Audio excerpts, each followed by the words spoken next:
नमस्कार दोस्तों, बिंदास बातें में एक बार आप सबका फिर से स्वागत है। आज की चर्चा, सबसे पहले ये बताऊंगी कहाँ से प्रेरणा मिली।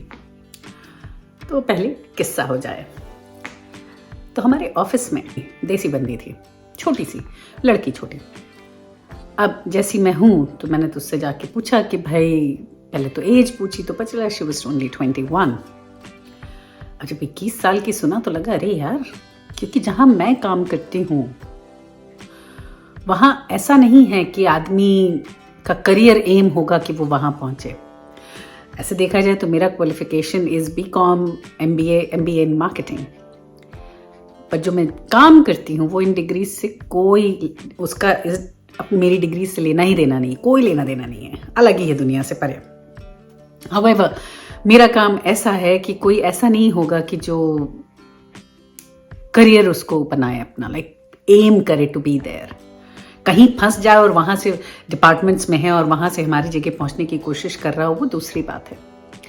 पर ऐसा कोई नहीं होता कि सोकर उठे और कहे कि भैया मैं तो ना दुनिया भर के कंप्लेंट्स रिजॉल्व करूंगा, चिक चिक कस्टमर्स से काम बात करूंगा और परेशान रहने की तारीखें तय कर लेते हैं आज के लिए, उम्र के लिए।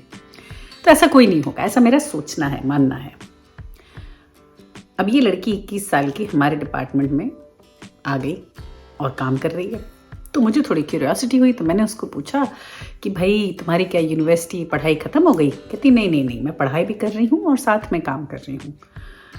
तो मैंने कहा वो कैसे चलेगा, क्योंकि हमारा जॉब जो है वो काफ़ी डिमांडिंग है, डिमांडिंग भी है और बहुत स्ट्रेसफुल भी है। तो इस बंदी को मैंने कहा भाई इतनी छोटी सी हो, तुमने ऐसा क्यों, क्या ये तुम्हारा यूनिवर्सिटी भी अगर कर रही हो तो कैसे मैनेज करोगी?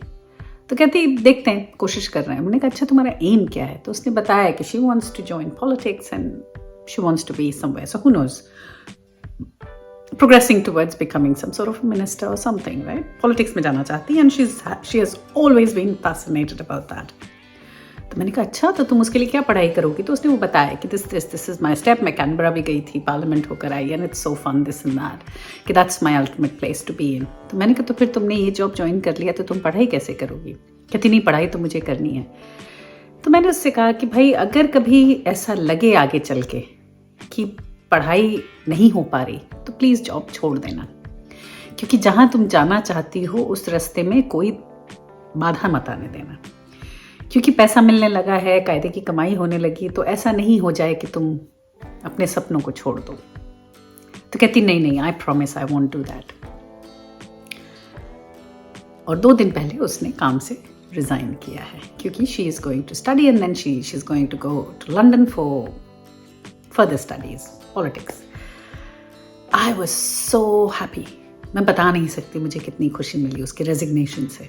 बस तो मैंने सोचा कि शायद समय आ गया है कि अब मैं इस बारे में बात करूं, और अपने बच्चों के बारे में और आपके बच्चों के बारे में और अपने परसेप्शंस के बारे में, और क्या हम सोचते हैं और क्या हमें सोचना चाहिए, शायद अपने विचार प्रकट करूंगी।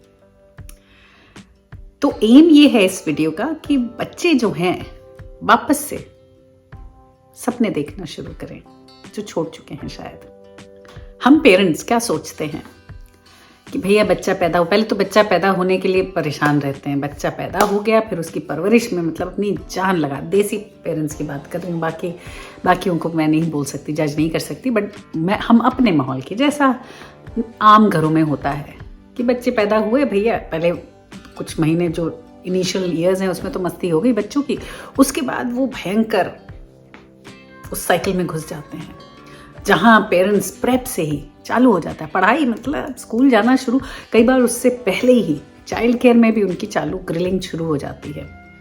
ये मैं जानती हूँ और मानती हूँ कि बच्चों को जितना अर्ली, क्योंकि जब जो यंग ब्रेन होता है that has a capacity of who knows how much, numbers तो मुझे नहीं पता, but I know कि they have, the young brain has the capacity to learn several languages, do several things, बहुत सारी चीज़ें मल्टीटास्किंग कर सकते हैं, they have the capacity to learn a lot।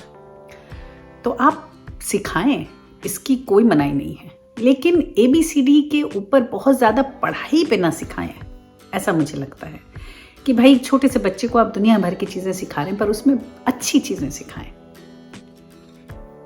हम लोग क्या लेते हैं, हमारा एजेंडा क्या होता है कि बच्चे को भैया पहले तो जहाँ भी जाता है चाइल्ड केयर में वहाँ उसकी पढ़ाई चल रही है, उसके बाद जैसे ही निकले तो एक फोकस है कि भाई इस स्कूल में इसका एडमिशन कराना है। इंडिया में तो खास करके, यहाँ तो चलो पब्लिक स्कूल्स हैं जिनका करिकुलम वेरी सिमिलर होता है, लेकिन इंडिया में तो एक पर्टिकुलर स्कूल में जाना है तो उसके लिए प्रिपेयर करना। मतलब बच्चा पैदा नहीं हुआ कि उसकी एंट्रेंस की तैयारी शुरू, फिर स्कूल में हो गया तो फिर तो भैया एवरी शाम होमवर्क, ये वो कार्यक्रम, एकदम प्रेशर्ड। अच्छा वही नहीं, एक्स्ट्रा करिकुलर एक्टिविटीज भी ना पता नहीं एक जोश की तरह सब चलता रहता है। जरूरी नहीं है कि बच्चा सिर्फ पढ़ के घर आ जाए, नहीं, उसके बाद उसको पियानो सिखाना है तो उसको बैले सिखाना है तो उसको डांस, तो उसको ये, तो उसको वो, तो उसको चेस, तो उसको टेनिस, तो उसको स्विमिंग, तो उसको ये वो, सब दुनिया भर की चीजें, ऊपर से एडेड ट्यूशंस। हम दुनिया भर की चीजें उन पे लाद देते हैं और हम भी खुद भी पगलाए रहते हैं उनके पीछे पीछे, क्योंकि it's a full time job कि आप पहले बच्चे को स्कूल छोड़ो, फिर उसको दोपहर का जो वक्त है आप उसमें घर संभालो, उसके बाद शाम को अगर आप ऑफिस जाते हो तो आप ऑफिस को देखो। ऑफिस खत्म हुआ नहीं कि उनकी पिकिंग ड्रॉपिंग, यहाँ से उठाओ वहाँ डालो, वहाँ से उठाओ वहाँ डालो, क्योंकि दुनिया भर की एक्स्ट्रा करिकुलर एक्टिविटीज चल रही हैं। तो हम बच्चों को किस चीज के लिए तैयार कर रहे हैं आप ये देखें, वही उसी रैट रेस के लिए जो हमने की। शायद मेरा ऐसा सोचना है, मेरा खुद का पर्सनल सोचना है कि जब मैं ऑस्ट्रेलिया शिफ्ट हुई थी तो मेरा बेसिक एम ये था कि बच्चों को वो अपॉर्चुनिटीज दे पाऊं जो मुझे नहीं मिली। ऐसा नहीं कहूँगी कि मेरी परवरिश गलत हुई है, मेरी तो परवरिश बहुत अच्छी हुई है, लेकिन जैसे जिस शहर में थे, जैसे थे और देश में थे, हिंदुस्तान में किताबी नॉलेज को बहुत ज़्यादा वैल्यू दी जाती है, क्योंकि उसी के बेसिस पे आप कहीं पहुंच सकते हो और कोई तरीका नहीं कहीं पहुंचने का। पर ऑस्ट्रेलिया में ऐसा नहीं है, या बाहर के देशों में ऐसा नहीं है। ज़रूरी नहीं है कि आपको सारी दुनिया भर की किताबी नॉलेज इकट्ठा करनी है तभी आप कहीं, आपको गेट ओपन होगा कहीं घुसने के लिए, ऐसा नहीं है। यहाँ बहुत तरीके हैं, अगर आप किसी चीज़ में इंटरेस्टेड हो तो बहुत तरीके हैं वहाँ पहुँचने के। तो यहाँ रह के मैंने ये चीज़ जानी और ये चीज़ समझी और इस चीज़ को एक्सेप्ट किया, और मैं वही प्रमोट कर रही हूँ कि हमें अपने बच्चों को सेटल नहीं कराना है। हमारा क्या एम होता है कि अरे बच्चे पैदा हो गए, अब उनकी पढ़ाई वढ़ाई शुरू हुई, अब बच्चे सेटल हो जाएं, दूसरा काम अपनी तो खुशी, अपना इंडिविजुअल तो हम कुछ नहीं सोचते, अब बच्चे सेटल हो जाएं। बच्चे कैसे सेटल होंगे? अच्छा जॉब लग जाए, जॉब लग गया तो भैया अब शादी हो जाए, शादी हो गई तो भैया पोते नाती इन सबका मुंह दिखने को मिले, बस यही सब कार्यक्रम चलता रहता है।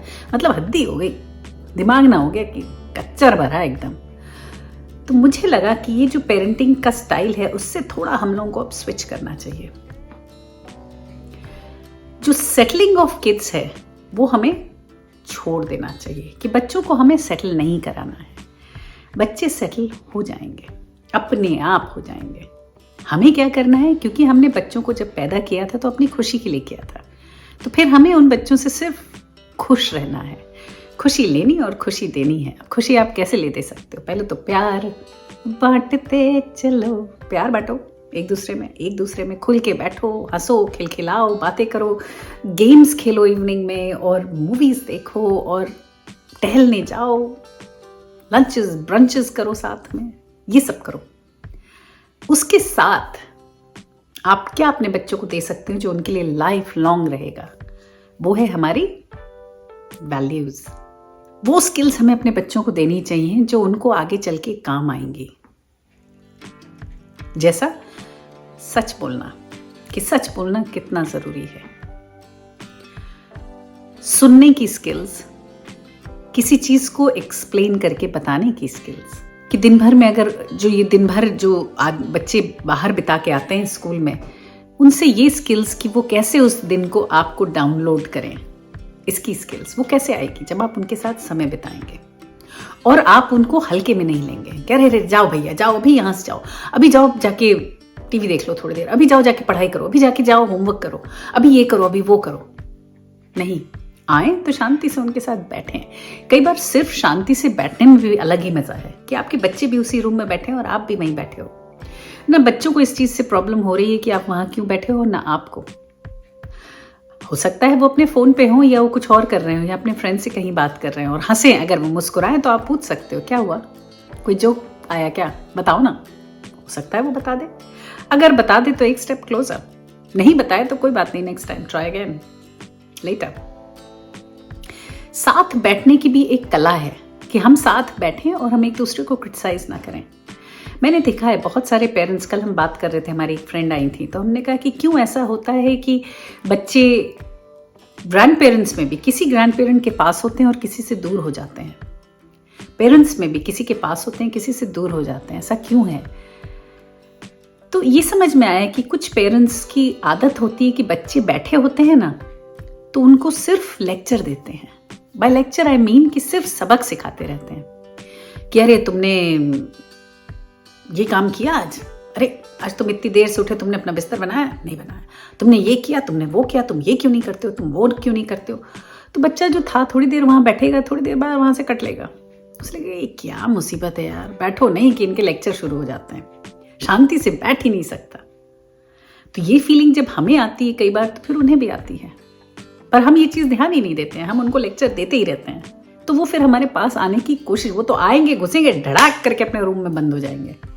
जो अगर ये लेक्चर देने की आदत छूट जाए तो बात अलग है, तो फर्क आ जाएगा। अब जैसे भाई मेरे घर में तो हम लोग तो बातें बहुत करते हैं, तरसूट, मैं इसीलिए दूसरों को बताती रहती हूँ कि ये सब करना चाहिए, क्योंकि हमारे घर में ये चलन है। हम लोग सब बैठ के घंटों बैठ सकते हैं साथ में, घंटों बातें कर सकते हैं, घंटों चीज़ें वॉच कर सकते हैं, हम बाहर जाते हैं, हंसते हैं, खेलते हैं, बहुत मस्ती करते हैं, गेम्स भी खेलते हैं। तो ये माहौल घर में क्रिएट करें। इससे क्या होगा, धीरे धीरे, जैसे अगर आप गेम्स भी साथ में खेलते हैं ना, तो उसमें एथिकल होना, स्पोर्ट्समैनशिप, टीम स्पिरिट, कि कैसे आप टीम बिल्डिंग, एक आदमी अकेला नहीं आया और अकेला जाएगा भी नहीं, हर आदमी को परिवार के साथ, कुटुंब के साथ, सोसाइटी के साथ रहना है। वो चीज़ें, वो स्किल्स देना, पास ऑन करना बहुत ज़रूरी है। कि कई बार अगर आपको रिश्ते बनाने हैं तो सुनना ज़रूरी है, सबडी होना जाना ज़रूरी है, और कहाँ आपको बोलना ज़रूरी है, कि कहाँ you have to stand for yourself और कहाँ आपको जाने देना है। ये वाली स्किल्स जो हैं, जो जनरल स्किल्स, और वाइट लाइज क्या होते हैं और लाइज क्या होते हैं, क्योंकि ऐसा तो पॉसिबल नहीं है कि हर वक्त, हर पल, हर घड़ी आप सत्य ही बोलें।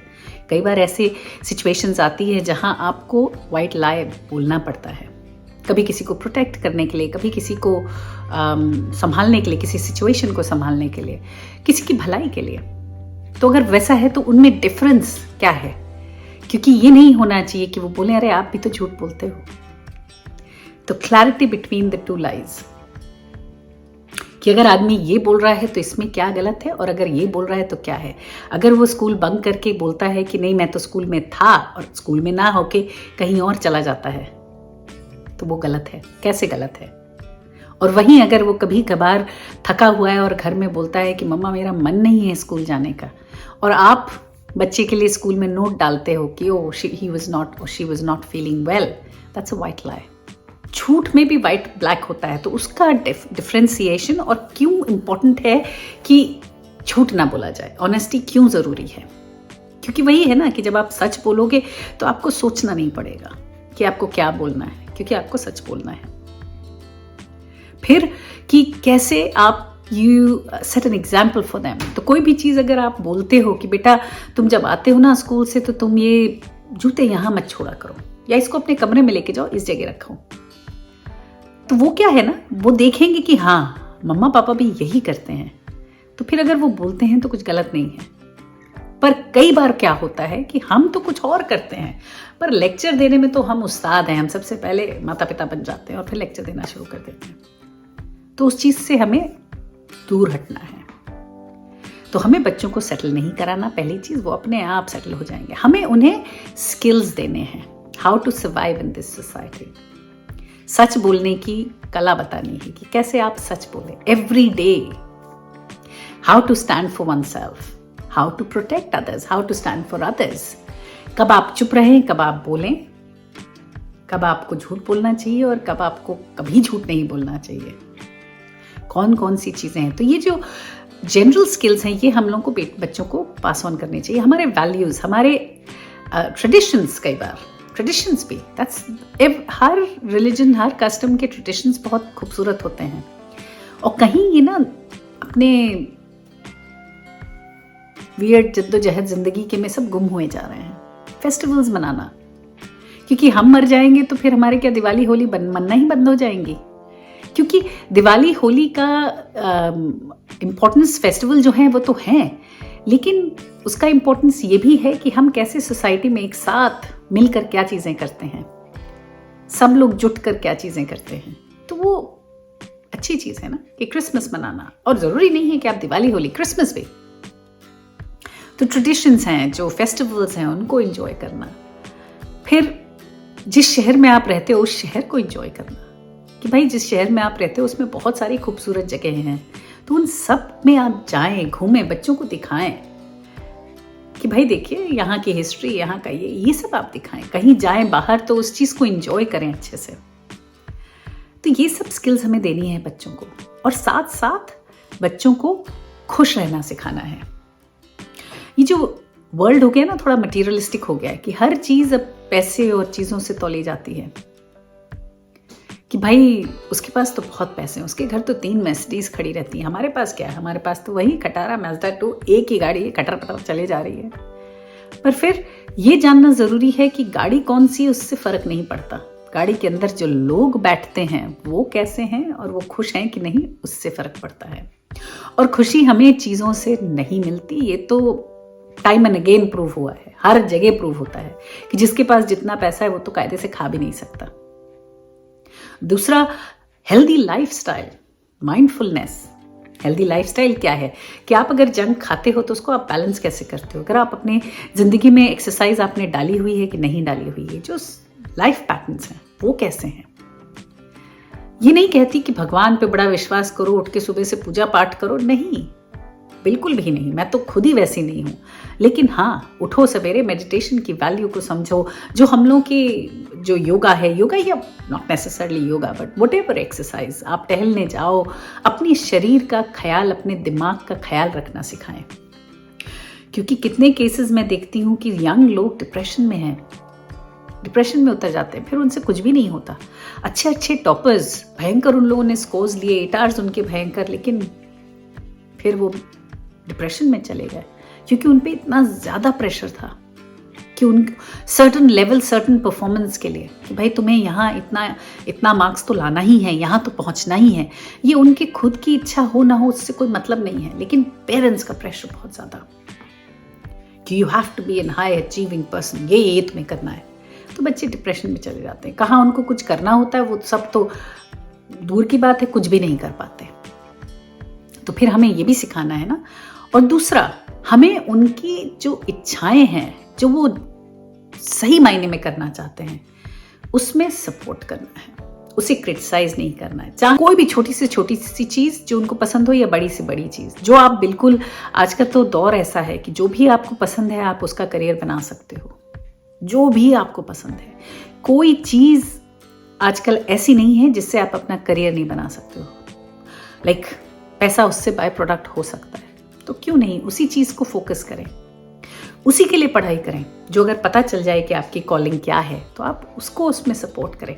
क्रिटिसाइज ना करें कि ये कोई तरीका, ये कोई करियर है, ये तो यार हॉबी होती है। अरे हॉबी है तो क्या हुआ, उसको हम करियर में बदल देंगे। और फिर बच्चों को ड्रीम करना चाहिए। ये जो हम लोगों के बच्चे हैं ना, ये सब ड्रीम करना भूल गए हैं, और ड्रीम करते भी हैं तो उनको दबा देते हैं।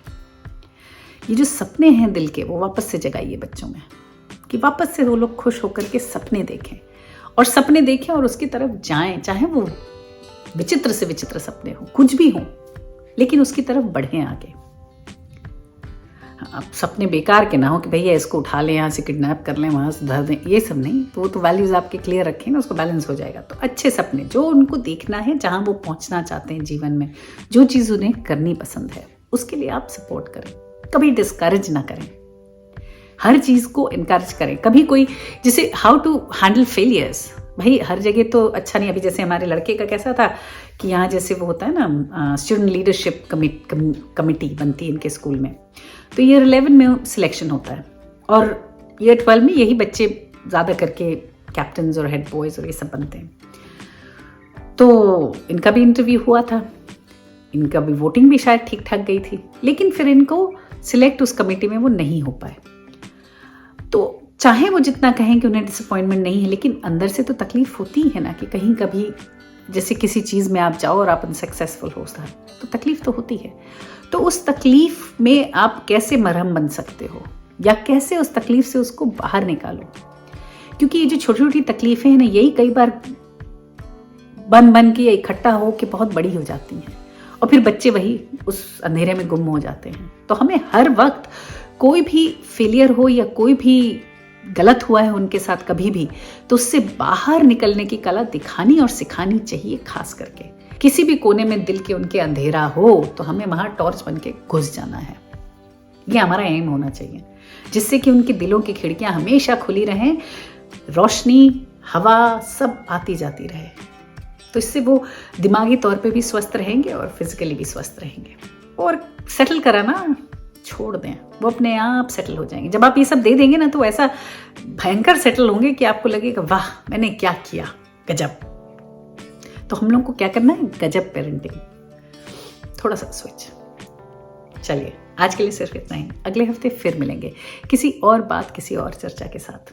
तब तक के लिए आप देखते रहिए बिंदास बातें, और शेयर और सब्सक्राइब करना ना भूलें। चलिए बाय बाय, सी या।